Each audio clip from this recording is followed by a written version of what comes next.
Under the shade of ancient oak trees in the freezing Carpathian Mountains, a story begins, not with a promise, but with a farewell. Luca, the loyal dog abandoned by his owner, waited for 17 years beneath the oak, where his hope never faded. Ion, the man who once turned away, returned too late to find not only redemption but also a love that transcended time. This is a tale of unwavering loyalty, of belated forgiveness, and of how one small dog left an everlasting mark, from the forests of Romania to the distant stars. Step into this journey, where every whisper of the wind carries echoes of the past, reminding us that true love never fades. It was the winter of 2008 in the bone-chilling Carpathian Mountains. Heavy snow blanketed the wooden rooftops of the small village of Bistral like a vast white quilt.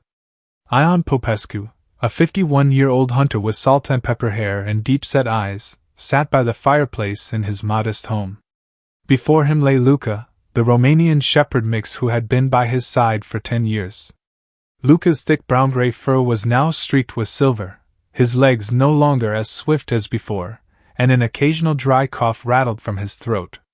Ion gazed at Luca, his heart heavy.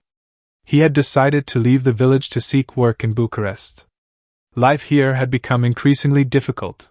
The game was scarce, the village no longer needed his skills as a shepherd, and the few leu he earned from selling pelts were not enough to make ends meet. Ion believed that Bucharest would offer him new opportunities, but he did not want to take Luca with him. "You're old now, Luca," he murmured, stroking the dog's drooping ears. "You wouldn't survive the city's smoke and dust." The next morning, Ion tied an old rope around Luca's neck and led him deep into the dense oak forest, several kilometers from the village. Luca followed, his tail wagging gently, unaware that this was their final journey together. Reaching an ancient oak with cracked bark, Ion knelt down and secured the rope to the tree trunk. He looked at Luca one last time, its brown eyes shone with unconditional trust. "You'll be fine," Ion said, but his voice trembled. Then he turned and walked away. Luca barked loudly, tugging at the rope, his claws scraping the frozen ground in desperation. His cries echoed through the bare branches, but Ion did not look back. He quickened his pace, his boots sinking into the snow, the icy wind drowning out the sounds of the companion he had just abandoned. When he returned to the village, Ion packed a few sets of clothes, his hunting knife, and boarded the last bus leaving Bistral. He told himself that Luca would find a way to survive, or at least, that he would no longer be a burden. But Luca did not understand why his master had left him. He pulled at the rope for 2 days until a strong gust of wind finally snapped it. Free at last, but Luca did not run away. Instead, he dug a small den beneath the oak tree, using dry leaves and branches to keep warm. From that day on, Luca sat on a large rock nearby, his eyes fixed on the path leading back to the village, waiting for Ion to return. Luca learned how to survive in the Carpathian oak forest. He hunted rabbits and small birds, drank from the icy stream flowing through the valley, and occasionally scavenged leftover food discarded by villagers near the forest's edge. In winter, he curled up in his den, his breath forming white mist in the freezing air. In summer, he lay beneath the oak's shade, listening to birdsong and the rustling leaves. No matter how harsh the weather or how intense his hunger, Luca never strayed far from the old oak tree. The villagers of Bistral occasionally caught glimpses of Luca. A shepherd named Mihai once saw him standing on the rock, his sorrowful eyes gazing into the distance. "That's Ion's dog," Mihai recounted at the village tavern. "He's still waiting for him, after all these years." A few kind-hearted villagers tried to take Luca in, but each time, he escaped and returned to the forest. Eventually, they began calling him the Ghost of the Oak Forest, a small legend whispered around fireside stories. As time passed, Luca grew old. His thick fur turned silver-gray, his eyes clouded with age, and his steps became unsteady. One winter in 2015, he nearly starved when snow covered the forest for 3 weeks. But he survived, thanks to a young deer that had wandered away from its herd and perished in a ravine. Still, Luca never abandoned hope that Ion would return. Meanwhile, in Bucharest, Ion started a new life. He worked as a construction laborer, living in a small, rundown apartment on the outskirts of the city. In 2010, he met Maria, a widowed woman who worked at the construction site's canteen. They married a year later, and Maria gave birth to their daughter Anna. But life was not what Ion had envisioned. The hard labor left him with chronic back pain, his meager wages barely covered expenses, and Maria often argued with him about money. Anna grew distant from her father, spending more time with friends than at home. Ion became a quiet man, lost in loneliness despite being surrounded by people. Sometimes, in his dreams, Ion saw Luca, the dog standing beneath the oak, his brown eyes filled with unwavering trust. He woke with a vague sense of guilt but buried it in work and cheap alcohol. He had no idea that, back in the Carpathians, Luca was still waiting for him, day after day, year after year. By 2025, Ion was 68 years old. Maria had passed away from heart disease in 2023, leaving him alone in the cold apartment in Bucharest. Anna, now 19, had moved to Germany for university, calling home only a few times a year. Alone within four walls, Ion felt empty. On the evening of March 5th, as he sat by the window watching the rain fall, memories of Bystra suddenly surfaced, the scent of wood smoke from the hearth, the sound of the wind rustling through the oak forest, and Luca. The longing grew stronger, pushing him toward a decision he had avoided for 17 years. He would return home. On the morning of March 6th, Ion drove his old Dacia back to the Carpathians. The bumpy, overgrown road made the journey nearly 5 hours long. The village of Bystra had changed. Many wooden houses were abandoned, the old tavern was closed, and only a few elderly villagers remained. Ion stopped in front of his old home, now decayed and crumbling, then decided to walk into the oak forest. He carried a small backpack with bread, water, and his hunting knife, the only thing left from his past life.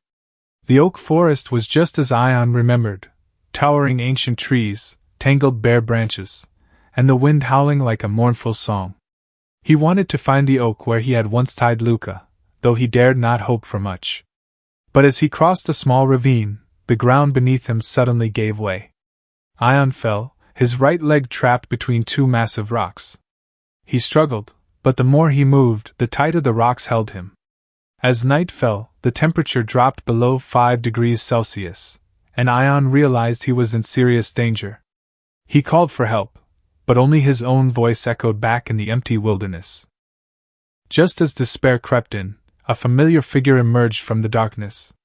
Luca, now an old dog with matted fur and drooping ears, slowly made his way toward him.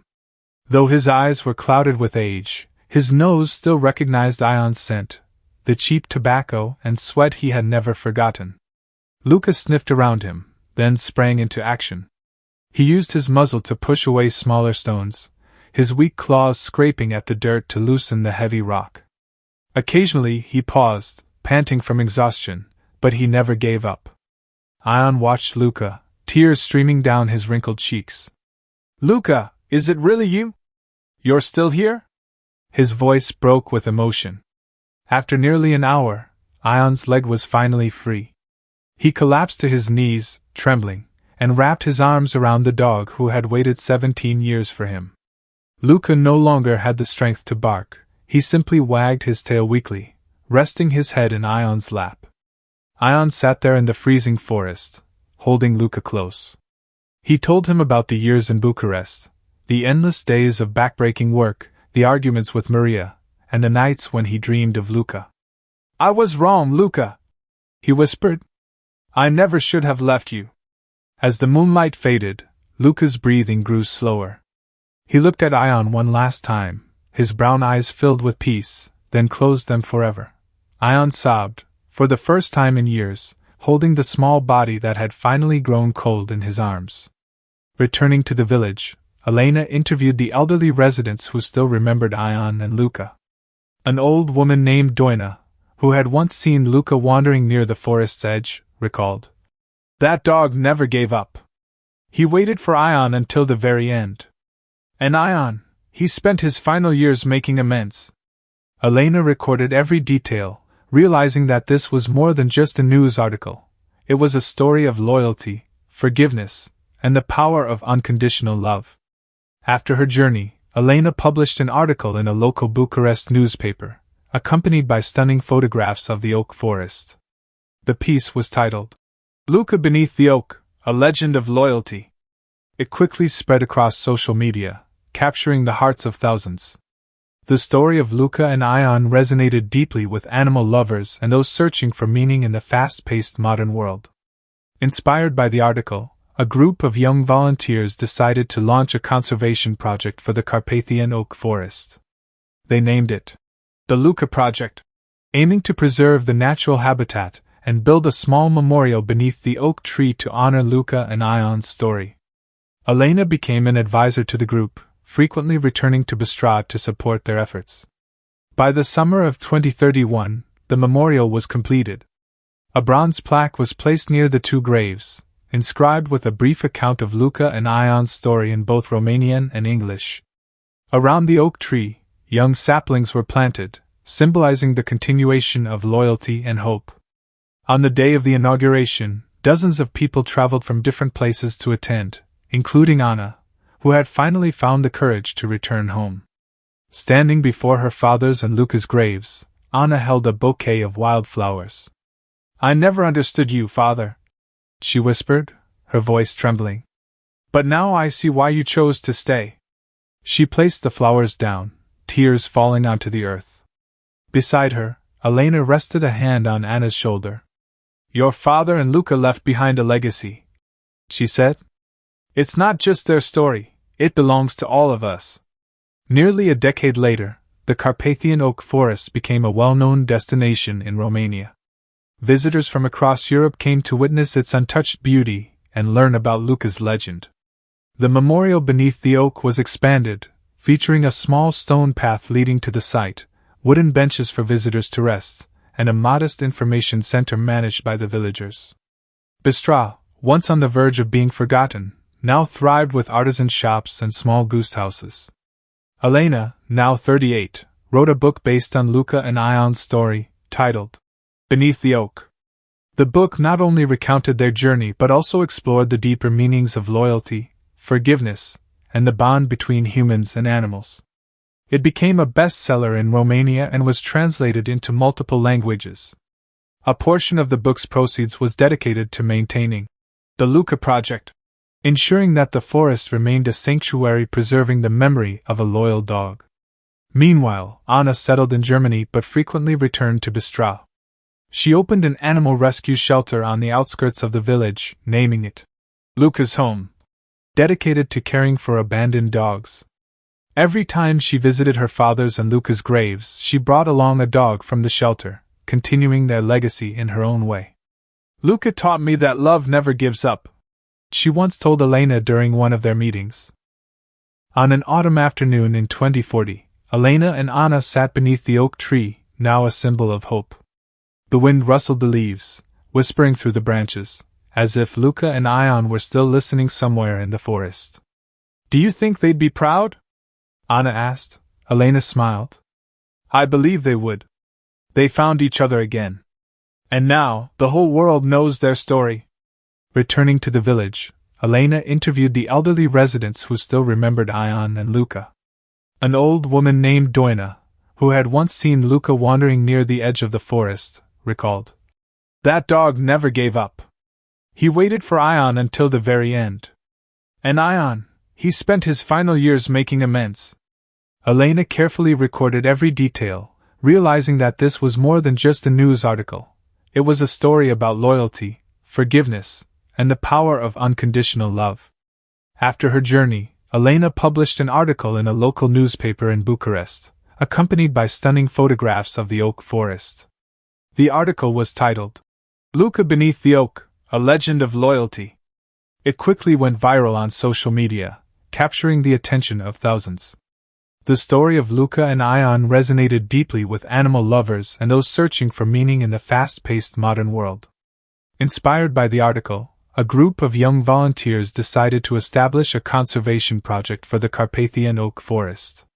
They named it the Luca Project, aiming to preserve the natural habitat and create a small memorial beneath the oak tree to honor the story of Luca and Ion. Elena became an advisor to the group, frequently returning to Bistrah to offer her support. By the summer of 2031, the memorial was completed. A bronze plaque was placed near the two graves, inscribed with a brief account of Luca and Ion's story in both Romanian and English. Around the oak tree, young oak saplings were planted, symbolizing the continuation of loyalty and hope. On the day of the inauguration, dozens of people from various places gathered to attend, including Anna, who had finally overcome her hesitation and returned home. Standing before her father's and Luca's graves, Anna held a bouquet of wildflowers. "I never understood you, father," she whispered, her voice trembling. "But now I see why you chose to stay." She placed the flowers down, tears falling onto the earth. Beside her, Elena rested a hand on Anna's shoulder. "Your father and Luca left behind a legacy," she said. "It's not just their story, it belongs to all of us." Nearly a decade later, the Carpathian oak forest became a well-known destination in Romania. Visitors from across Europe came to admire its untouched natural beauty and learn about Luca's legend. The memorial beneath the oak tree was expanded, featuring a small stone path leading to the site, wooden benches for visitors to rest, and a modest information center managed by the villagers. Bistrah, once on the brink of being forgotten, now thrived with artisan shops and small goose houses. Elena, now 38 years old, wrote a book based on the story of Luca and Ion, titled Under the Oak Tree. The book not only recounted their journey but also explored the deeper meanings of loyalty, forgiveness, and the connection between humans and animals. It became a bestseller in Romania and was translated into multiple languages. A portion of the book's revenue was used to sustain the Luca Project, ensuring that the forest would forever remain a place that preserved the memory of the loyal dog. Meanwhile, Anna settled in Germany but frequently returned to Bistrah. She opened an animal rescue shelter on the outskirts of the village, naming it Luca's Home, dedicated to caring for abandoned dogs. Each time she visited her father's and Luca's graves, she brought a dog from the shelter, as a way of continuing their legacy. "Luca taught me that love never gives up," she told Elena during one of their meetings. On an autumn afternoon in 2040, Elena and Anna sat together beneath the oak tree, which had now become a symbol of hope. The wind rustled through the leaves, as if Luca and Ion were still listening somewhere in the forest. "Do you think they are happy?" Anna asked. Elena smiled. "I believe they are. They found each other, and now the whole world knows their story." More than 7 decades after Luca and Ion's passing, the world had changed immensely. Technology had advanced beyond imagination, yet the Carpathian oak forest remained steadfast, an oasis of the past. The ancient oak tree had died, but the saplings planted around it had grown, forming a lush green circle surrounding the two graves. The bronze plaque had faded with time, but the story of Luca and Ion continued to be told through books, films, and folk songs.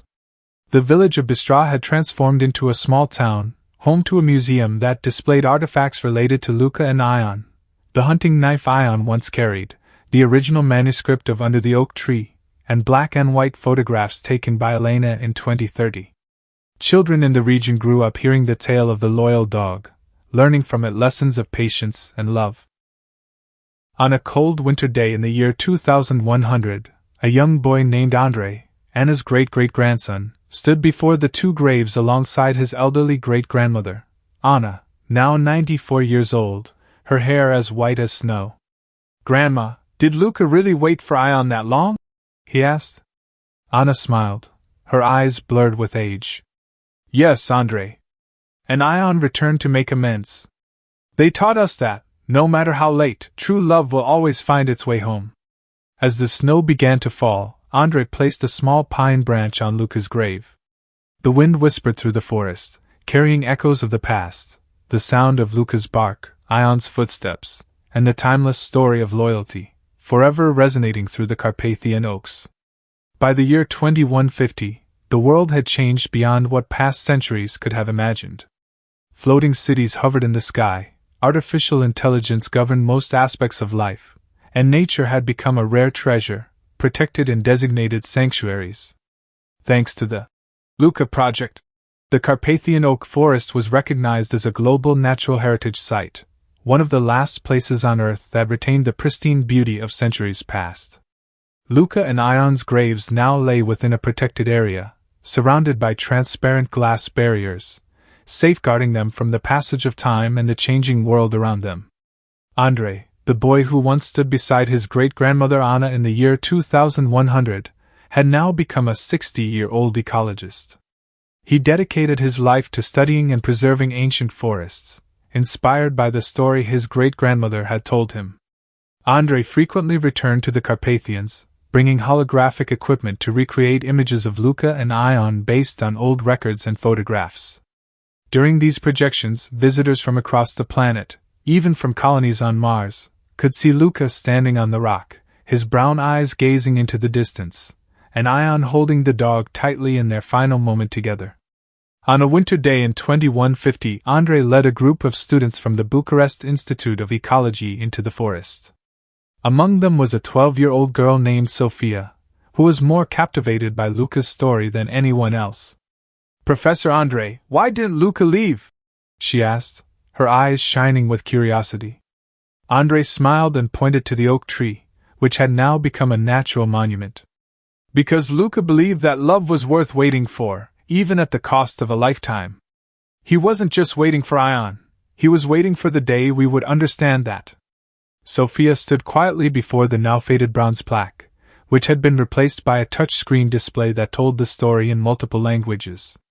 She touched the screen, and the voice of Anna, recorded a century earlier, echoed. "Luka taught us that true love will always find its way home." Sophia felt an indescribable emotion, as if Luka was speaking to her across the centuries. By the year 2200, humanity had conquered deep space. Colonies on Mars, the Moon, and even a distant planet called Elysium had become home to millions. Yet the story of Luka and Ion was not forgotten. Sophia, now a 62-year-old historian, became a pioneer in bringing Earth's heritage beyond the stars. She wrote an interactive e-book titled The Legend Under the Oak Tree, integrating holographic imagery, the sounds of the Carpathian Forest, and Elena's 21st Century Journal. The book was uploaded to the Interplanetary Data System, becoming a part of humanity's cultural treasury. Sophia also launched an ambitious project, the creation of Luka's Garden on Mars, a space designed to replicate the Carpathian oak forest with artificial trees and a regenerated atmosphere. At the heart of the garden stood a replica of the ancient oak tree, beneath which lay two symbolic plaques representing Luka and Ion. On the day of Luka's Garden's inauguration, Sophia stood before a crowd of Mars settlers, her voice amplified through speakers. "Luka and Ion remind us that no matter how far we go, we must never forget our core values: loyalty, love, and our connection to our origins." A Martian boy named Kale, born on the Red Planet and who had never seen Earth, was fascinated by the story. He often sat beneath the replica oak tree, imagining Luka running through a real forest. "If I had a dog like Luka," Kale told Sophia during one of her visits, "I would never abandon him." Sophia smiled, placing a hand on his shoulder. "You don't need the real Luka. His spirit is here, within all of us." By the year 2300, Earth faced a severe climate crisis due to the mistakes of past centuries. Many regions had turned to desert, but the Carpathian oak forest endured thanks to relentless conservation efforts. Advancements in biotechnology allowed for the cloning of extinct species, and a team of scientists decided to revive the Romanian shepherd dog breed, the same breed to which Luka had belonged. They named the newly cloned breed Lucani in honor of the legendary loyal dog. Kale, now a 112-year-old biologist, thanks to longevity technology, returned to Earth from Mars to join the project. He brought with him a Lucani dog named Astra, cloned from ancient DNA found in the Carpathian region. Astra had a grayish-brown coat, floppy ears, and deep brown eyes, just like Luka. When Kale led Astra to the ancient oak tree, now preserved as a historical relic within a glass enclosure, the dog suddenly sat down, gazing toward the trail leading to the village, as if sensing the spirit of its ancestor. Kale knelt beside Astra, tears rolling down his face. "You look so much like Luca," he whispered. He placed a wreath made of artificial Martian plants on the two graves, now restored with white marble. A crowd gathered around the memorial, singing an old folk song about Luca and Ion, their voices echoing through the forest as an eternal tribute. In that moment, a strong gust of wind swept through, rustling the young oak trees surrounding the site. Many swore they heard a distant bark, as if Luca was answering from somewhere beyond space and time. The year 2500 marked a new era for humanity. After centuries of separation between Earth and its space colonies, a united interstellar alliance was formed to reunite humankind. The Carpathian Oak Forest, now a symbol of resilience, was chosen as the site for the signing of the peace treaty. The graves of Luca and Ion, though worn by time, remained the heart of the ceremony. A young diplomat named Mira, a distant descendant of Sophia, stood before a gathering of delegates from across the galaxy. She recounted the story of Luca and Ion, now a legend that had transcended planetary borders. "They taught us that loyalty is not just a promise to others but also to ourselves," Mira said. "No matter how far we go, we must remember that it all began here, with a dog and a man beneath an oak tree." After the ceremony, Mira planted a new oak tree beside the ancient relic, using seeds from the young oaks that Elena and Anna had planted more than 400 years ago. This oak was fitted with a signal transmitter, sending the story of Luca and Ion into the depths of space, in hopes that one day, other civilizations might hear it. As Mira departed, a Lucani dog, the descendant of Astra, ran up and sat beside the oak. It lifted its head and barked, the sound echoing through the forest, blending with the wind. In that moment, it felt as if the circle had finally closed. From an abandoned dog to an eternal symbol, Luca and Ion lived on in the heart of humanity, beyond time and space.